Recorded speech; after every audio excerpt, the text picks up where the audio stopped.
Hello and welcome to today's WorkSafe month webinar, Building Resilience. I'm Stephanie Morawski from WorkSafe Tasmania and I will be your moderator. Before we start, please take a moment to read the following slide about information received today. I will now go over housekeeping. Here is a screenshot of the attendee control panel. You should see something that looks like this on the right hand of your screen. You're likely listening in using your computer's speaker system by default. If you would prefer to listen over the phone, just select telephone in the audio pane and the dial information will be displayed. Webcams and audience microphones will not be used in today's webinar. At the end of the presentation, please use the questions pane on your control panel to type and submit your questions. Attendee handouts are now also available for download via the handouts pane. These handouts will be mentioned during today's presentation. Finally, today's webinar is being recorded. I would now like to introduce your presenter, Natasha Cloak, Community Engagement Officer from Speak Up, Stay Chatty. After spending the start of her career in the legal field, Tash transitioned into the mental health space with a strong passion to make a positive impact on mental health promotion and suicide awareness. Tash now works with Speak Up Stay Chatty's sponsors, partners and fundraisers, as well as sharing in conversations like this one today across Tasmania. Welcome, Tash. Awesome. Thank you so much for having me, and thank you everybody for jumping on early on a Monday morning. That's amazing. I hope everyone had a great weekend. Hopefully these slides work for me. Let's have a look there. Great. So I'm just going to share a little bit about Stay Chatty for those of you who don't have a great deal of awareness around what we do. So Speak Up Stay Chatty was started just over 7 years ago when Mitch McPherson, the founder, lost his younger brother Ty to suicide. And if you have a look at the logo on the screen there, you'll see Ty's name at the end of the shorts as part of our logo. So it started off with when Mitch lost Ty, it was really important to his friends and family that they continue to share in his legacy and make sure that Ty's memory was always alive with them every day. So this sticker was created and Mitch was quite ambitious. He thought, right, I'm going to print 1,000 of these stickers. And I don't mind if 900 of them sit in my wardrobe. I'm definitely going to print these 1,000. And to date, we've actually now printed over 50,000. So it's pretty impressive to see that this not only sparked conversations in Mitch's friends and family's households, but also in the community more generally. And the essence of what we speak about at Stay Chatty is that nothing's so bad we can't talk about it. And if you see this sticker out and about as you're driving along or seeing it in society, it's your reminder to check in on yourself, to see how you're travelling, but to also check in on those around you and ask the question and seeing if they're doing okay.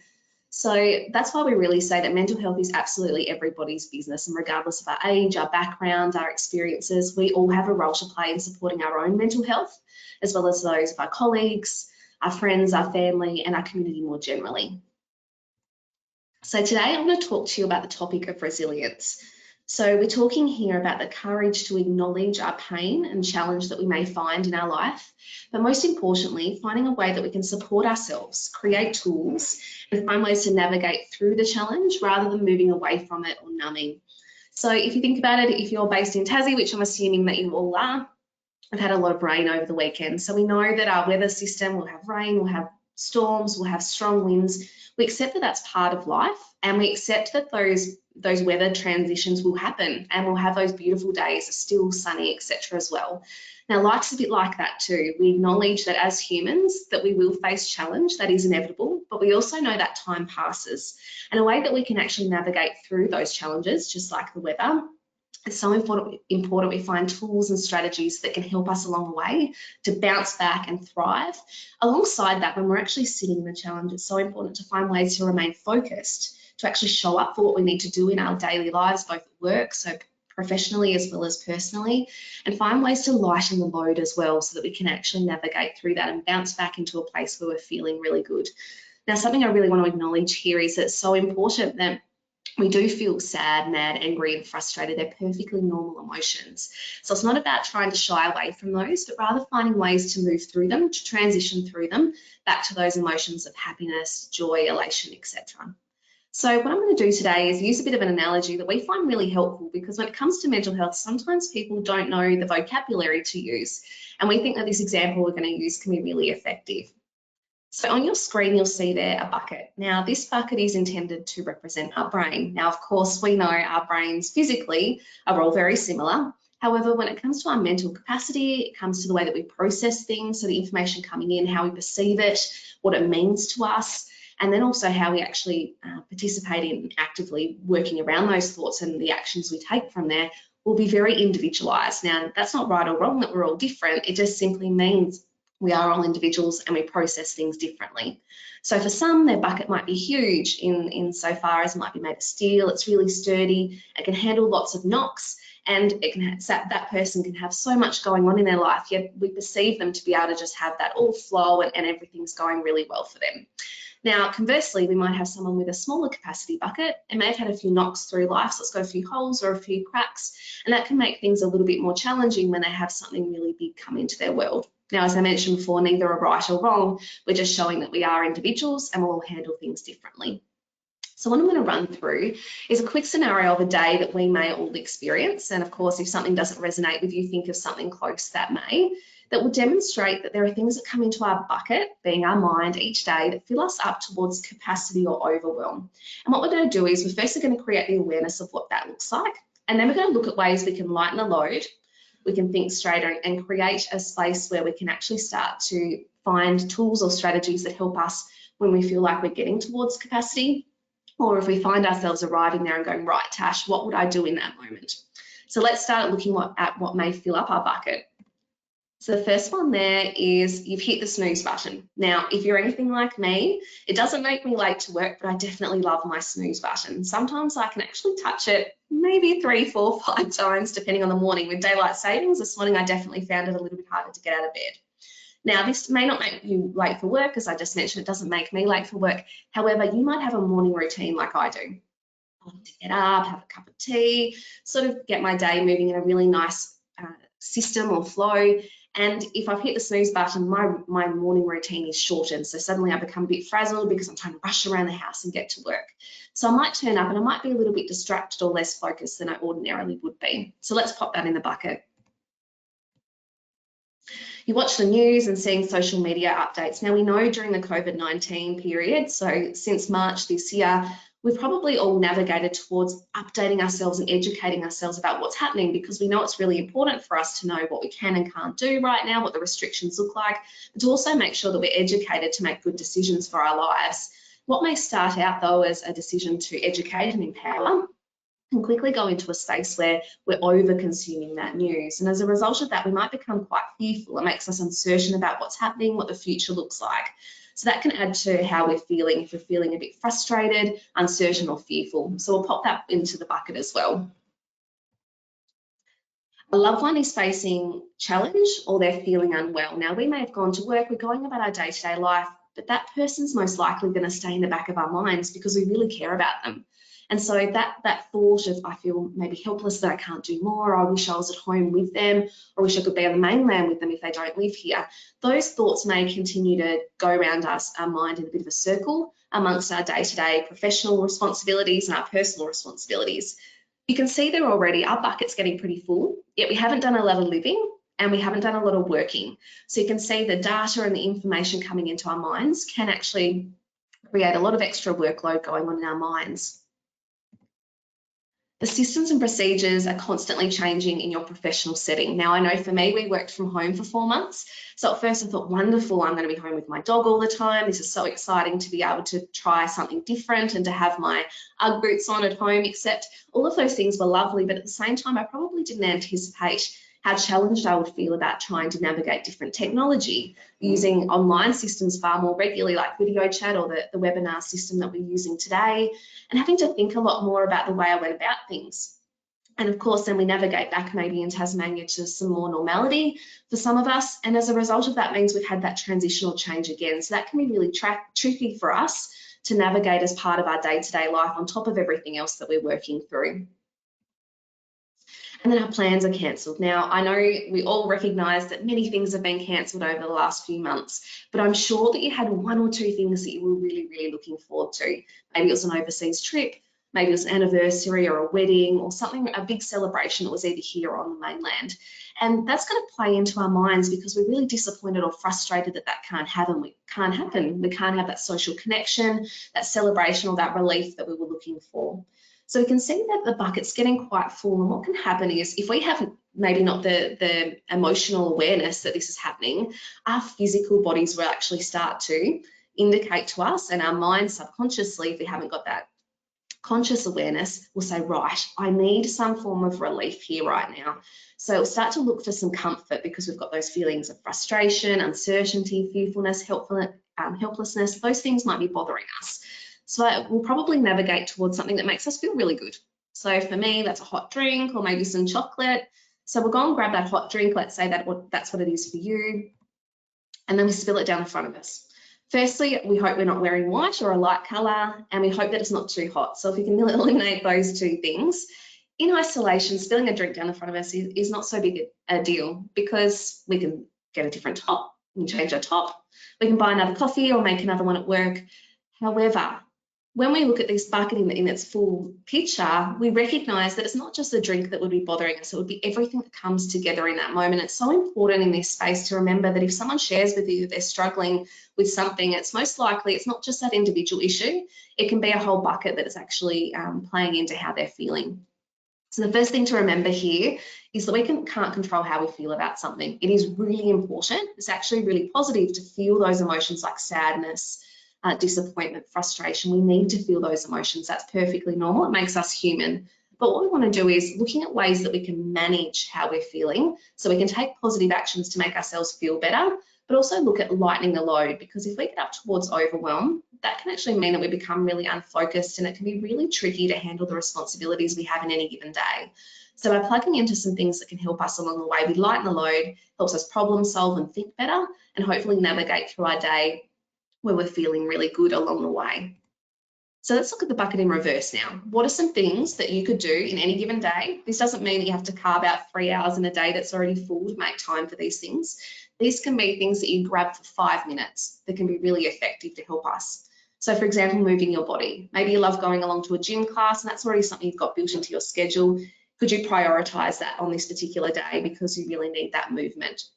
It could simply be a walk around the block at lunchtime, just making sure we're moving our bodies. And what I like to think of is something fun, easy, and simple, something that you actually really enjoy.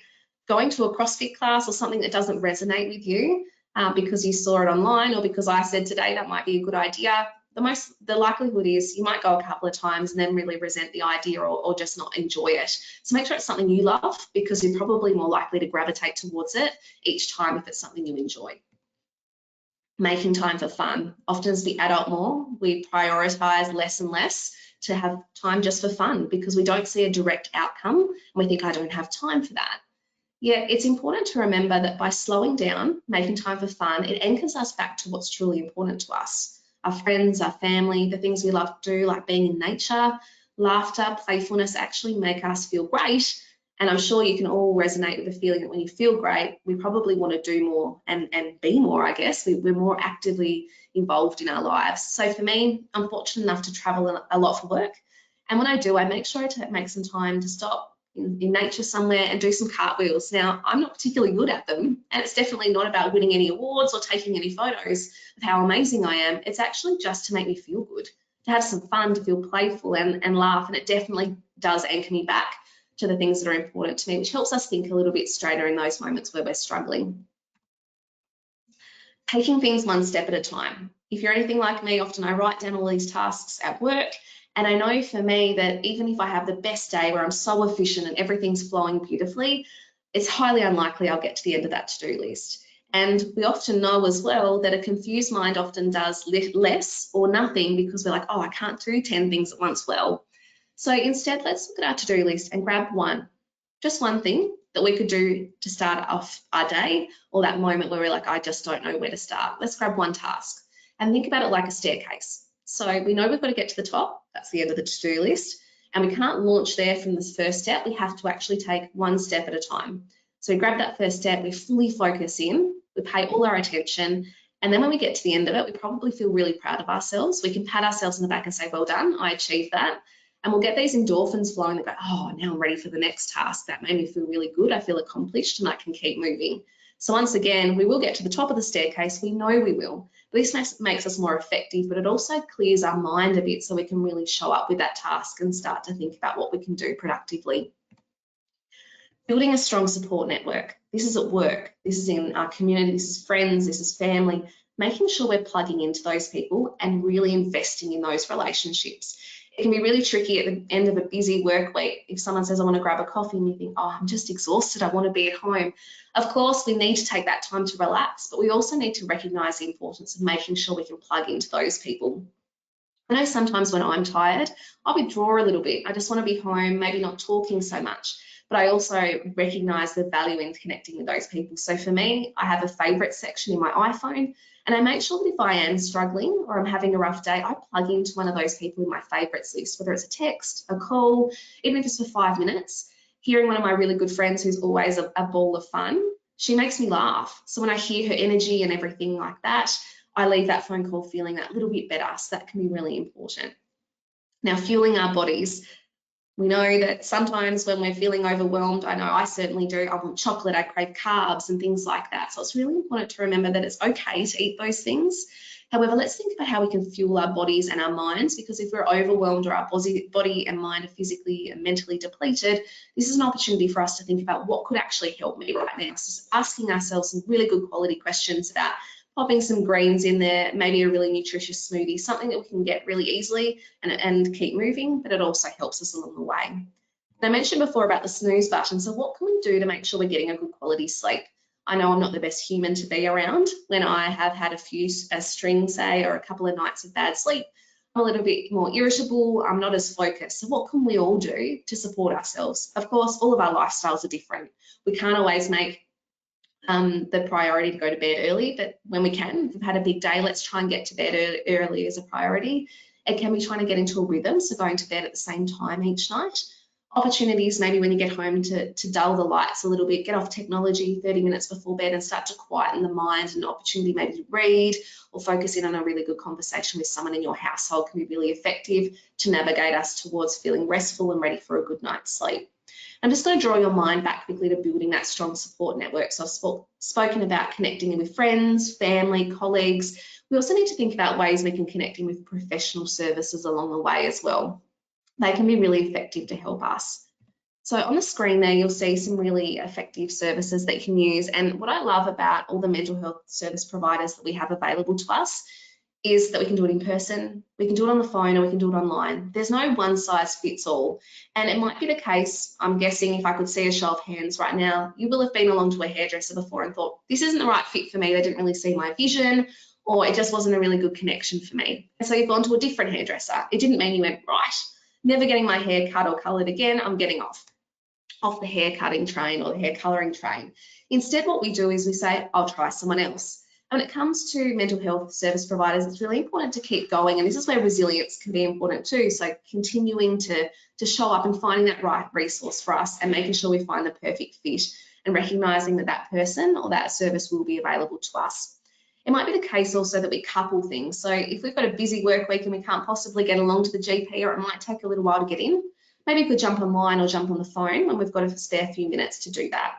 So along with this webinar today, you'll see those handouts that Stephanie mentioned. So you can see the service provider card there. This can be really effective because when we're feeling overwhelmed or we're supporting someone that is, we won't always think straight away as logically as we ordinarily would. So having a photo of this even in our phone, saved to our desktop, or printing it out and putting it in the tea room at work, maybe in a glove box or a desk drawer, you go, that's right. I remember when Tash mentioned that to me, that's where I can source all of these providers that can be really helpful. There's also more information about service providers on our website as well if you want to head across to there. And you'll see a couple of other resources attached today. And the reason I want to do this is you've heard me talk about the bucket and how it can fill up and also how we can lighten the load. It's really important to take a few moments after you jump off the call and think about what might be filling up the bucket for you right now. So you'll see there that interactive bucket worksheet, an opportunity to stop and just take take note for a few moments of what may be bothering you, maybe filling up your bucket. This is something you can come back to later on as well. Maybe save it to your desktop and or run out and have it there ready for when you need to think about what's going on. This is our ability to create awareness about what's happening for us. And the second document, or the third actually, that's attached is the self-care menu. So this is an opportunity to look at how we lighten the load. Going through that list, I really want you to take a moment to go, oh, I already do that. Definitely pat yourself on the back and be your own biggest cheerleader for that, because often what we'll find with these things is it's quite intuitive. They're things that we navigate towards or we enjoy already. Hopefully though, there's one or two things on there you think, oh, I hadn't thought of that, or oh, I haven't done that for a while. This is an opportunity for me to plug it back in. Now with the self-care menu, it's not about plugging in 5 or 6 things and making your life feel more busy or more full. It's more about accessing things, as I mentioned before, even for 5 minutes in a day. That can be really important to plug into if and when you're feeling challenged. Or alternatively, it might be something you think, oh, I'm going to do it in a preventative way to make sure I'm actually able to keep that bucket load a little bit lighter. So hopefully you find those resources really effective, and it should only take you up to 5 minutes to fill those things out. Thank you so much for joining in today, and I hope what you can take away from that is that resilience isn't about not feeling pain, not feeling challenged. Those things are going to happen, but rather thinking, what can I effectively do to support myself in creating awareness when my bucket is getting full, and also ways that we can effectively support ourselves and lighten the load to actually move through things, to spring back, to remain level-headed and focused as much as we possibly can in those times of overwhelm, so that we can actually bounce back as quickly as possible. So that's all from me, and my reminder leaving today is, as part of this month and the awareness that we're creating around our physical and mental health and that support we need to have of ourselves and those around us, is when you see this sticker out in the community, that's your reminder to just take note for a moment. How am I travelling? How are those around me travelling? And when you stop driving, if it's the case you see this on the back of a car, take the opportunity to check in with someone and see how they're going, and making sure that we're connecting and normalising the conversations around mental health and supporting each other along the way. That's all from me, Stephanie, so I'll hand back over to you and see whether there are any questions. All right, thanks, Tash. So we'll now take questions from the audience. So please use the questions pane to type and submit your questions.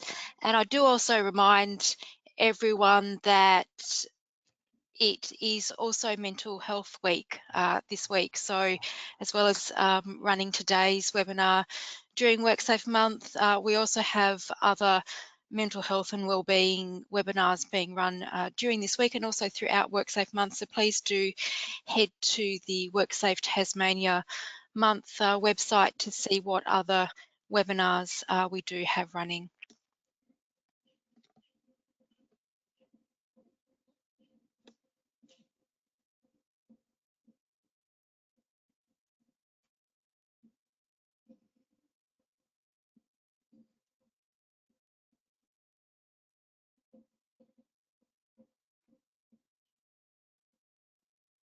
So just a few comments that have come through, Natasha, just to say thank you for the presentation. So it did provide some valuable information around resilience, and everyone, there are still the handouts which you can download from this presentation as well. They're available in your handouts pane. Question, Natasha, do you have resources online about building resilience in children? Unfortunately not at this stage, but something that we actually get a lot of feedback about in our presentations is that people would love to see Stay Chatty moving into younger age brackets. At the moment, we do 14 plus as far as our schools program and our sports program. So the only resources we do have on there are Kids Helpline, etc., to navigate towards those resources that may be able to push you in the direction of a website or a resource that could provide some more about resilience in children, but just mark that as something we're definitely looking to do in the future and would love to participate in. All right, thanks, Tash. Another question, do you have any, this could even be addressed to us, do you have any sessions on use of animals to reduce stress? We don't. at this point either, but it's something I actually mentioned in my community presentation around the importance that I have in my own life around my dog Maddie. So she's a 10-year-old golden retriever, and I know for me in my own mental health journey, she has been an absolute game changer, and it's definitely something I build into my presentation, but we don't talk specifically to as part of our content. All right, thanks, Tash. So there's still time, everyone, to submit any questions that you have for Tash Cloak from Speak Up, Stay Chatty with today's presentation, Building Resilience. And just to remind everyone that today's webinar has been recorded and will be available on the WorkSafe Tasmania website and WorkSafe YouTube page as well. So do look out for those recorded webinars at the end of WorkSafe month.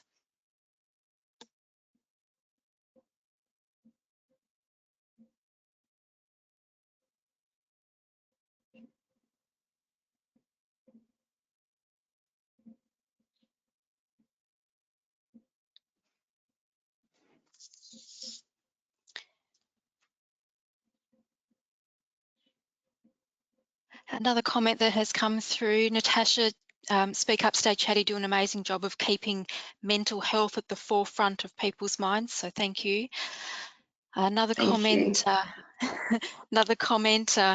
I've taken away a lot and learnt a lot from this webinar. I'm a strong believer and supporter in what Stay Chatty do. Awesome, thank you. And it's just so, I love that everyone's jumped on this morning and just prioritise taking that time to think about their mental health and bring it to the forefront of your minds as well. So yeah, thank you very much for that feedback. That's awesome. All right, thank you, Natasha. I might start wrapping up the webinar, but please, everyone, don't see it as an opportunity not to continue to submit any comments or questions in. But thank you, Natasha Cloak, Community Engagement Officer from Speak Up, Stay Chatty, and thank you, everyone, for attending today's webinar, Building Resilience. There is a survey, so you will receive that survey on the close of today's presentation. So we do appreciate you completing that survey and providing us with your feedback. As I mentioned, it is also Mental Health Week this week, so please do head to the WorkSafe Tas Month website to see what other mental health and wellbeing webinars we are running during WorkSafe Month, as well as any other sessions too. And as well, on behalf of WorkSafe Tasmania and the WorkCover Tasmania board, thank you for joining us, and thank you, Tash. Thanks for having me, I really appreciate it.